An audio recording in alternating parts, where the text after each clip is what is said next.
Some people were born smart. They can execute a plan in such a subtle way that even those around them won't sense a thing. This is the case of a man called Bernie. Bernie was an American financier who executed the largest Ponzi scheme in history, defrauding thousands of investors out of tens of billions of dollars over the course of at least 17 years, possibly longer. What's even more surprising is he single-handedly did all this, making him the mastermind behind the biggest financial scam of our time. Bernie was also a pioneer in electronic trading and chair of the NASDAQ in the early 1990s. He committed what we call a Ponzi scheme. A Ponzi scheme is simply a fraudulent investment operation where returns are paid to existing investors from funds contributed by new investors rather than from profit earned. There is no actual business or profit generation. The Ponzi scheme, named after Charles Ponzi, who became infamous for using this technique in the early 20th century, is essentially a pyramid scheme disguised as a legitimate investment. The scheme relies on the constant recruitment of new investors to generate returns for older ones, creating the illusion of steady profits. Eventually, the scheme collapses when there are not enough new investors to pay off the older ones, leading to significant financial losses for all involved. What did the early life of Bernie look like? Well, Bernie Madoff was born in Brooklyn, New York, on April 29, 1938, to Ralph and Sylvia Madoff. Now to the interesting parts: the scandal, scheme, and crime.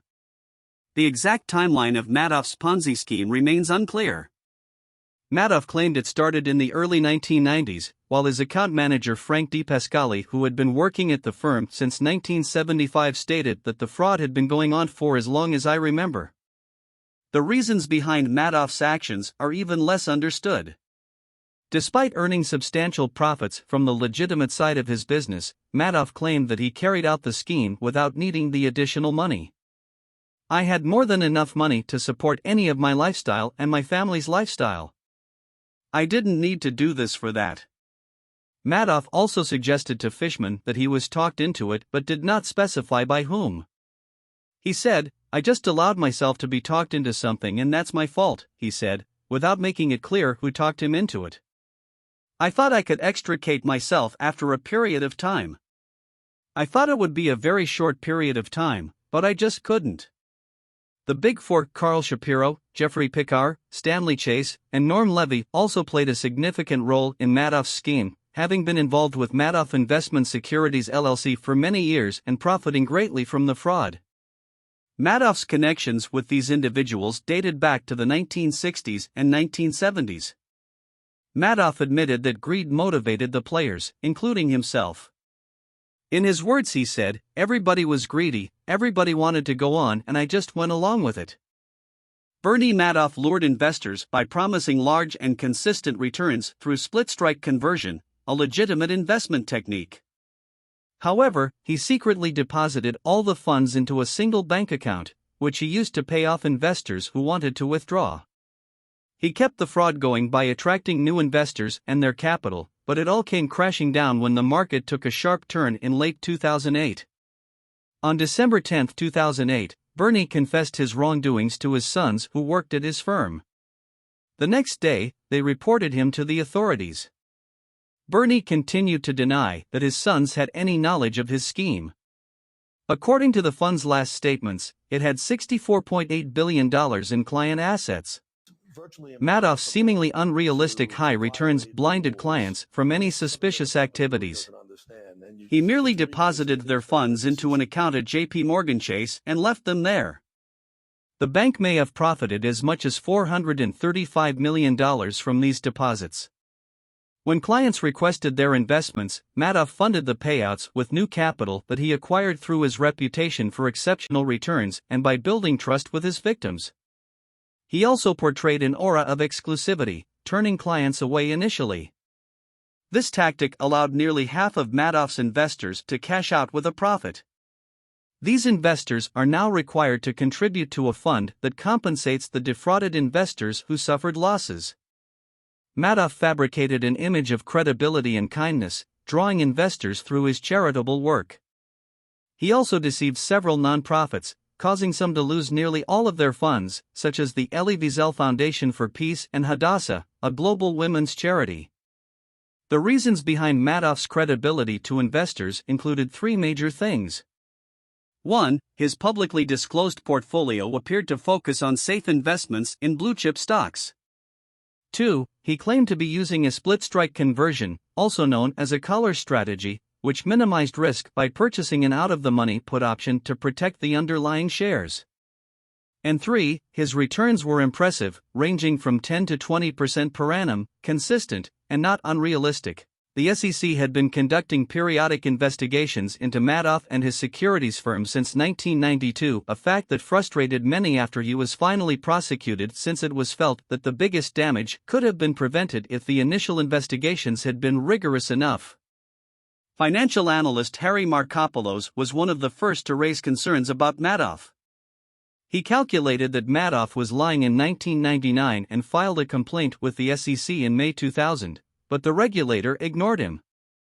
In a 2005 letter to the SEC, Markopolos wrote that Madoff Securities was the world's largest Ponzi scheme.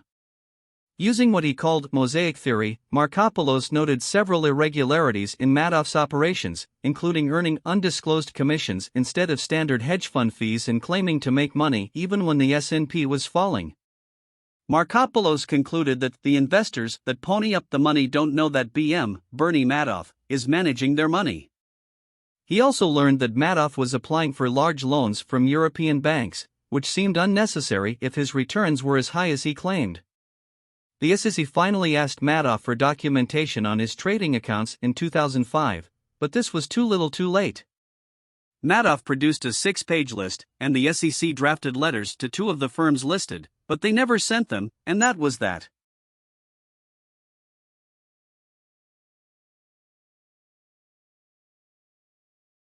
In 2008, Bernard L. Madoff Investment Securities LLC reported a 5.6% year-to-date return, while the S&P 500 saw a 39% drop.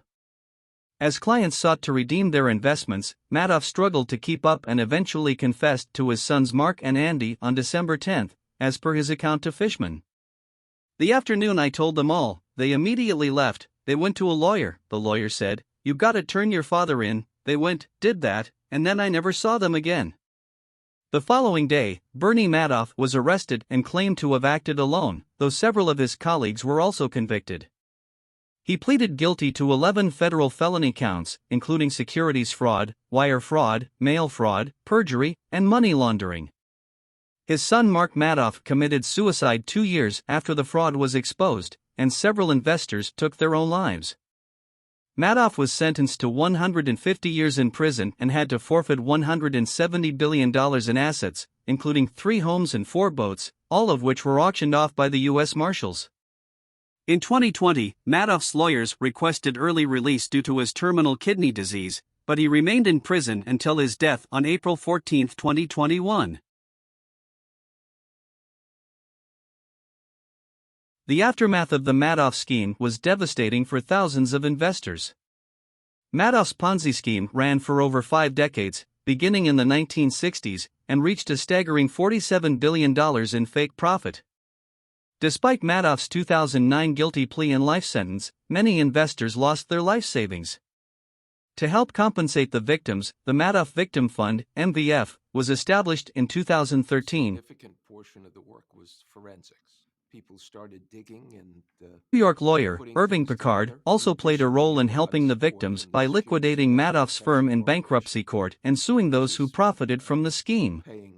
Picard has recovered nearly $14 billion as of April 2021.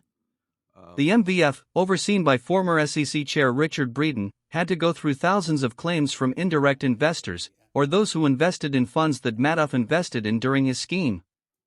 Breeden based his decisions on whether the person in question invested more money into Madoff's funds than they took out, estimating that the number of feeder investors was over 11,000 individuals. As of September 2021, the MVF had distributed $3.762 billion to 39,494 Madoff victims worldwide, with the largest distribution of over $500 million going to 30,539 victims.